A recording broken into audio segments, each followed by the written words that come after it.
कोई नहीं मसला हो जाता कदी कदी। ਇਹ ਤੁਸੀਂ ਕੋਲ ਰੱਖੋ, ਅੱਗੇ ਜਾ ਕੇ ਪੈਟਰੋਲ ਵੀ ਪਵਾਉਣਾ ਤੇ ਬਾਕੀ ਦੇ ਕੋਲ ਰੱਖਣੇ, ਕੋਈ ਪੈਂਚਰ ਸੈਂਚਰ ਨਾ ਹੋ ਜਾਏ ਰਸਤੇ। अस्सलाम वालेकुम, ਕੀ ਹਾਲ ਚਾਚੀ ਜੀ?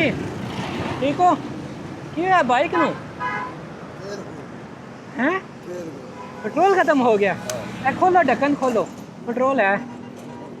नहीं नहीं है, कोई मसला नहीं है, पेट्रोल थोड़े वास्ते लैके आए हैं।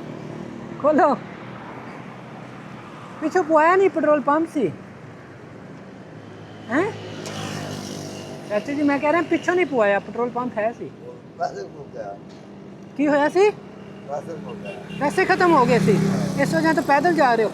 सारा डाल लो, और एक तो कह रहे हो पैसे कोई नहीं, दूसरा अद्धा डाल रहे हो, सारा पाओ। जाना किथे? किथे? इथों कितना दूर है? 5-6 किलोमीटर। वो मेरा वायलेट को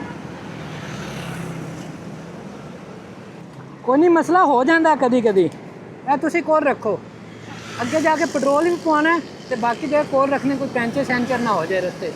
ਕੋਈ ਮਸਲਾ ਨਹੀਂ। ओके, ठीक हो गया?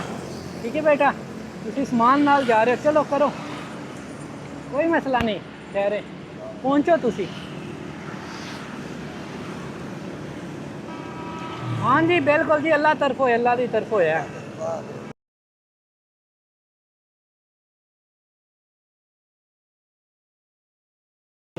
बैठो बेटा,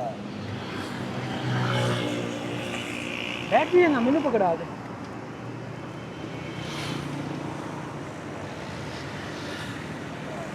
जी ठीक हो गया।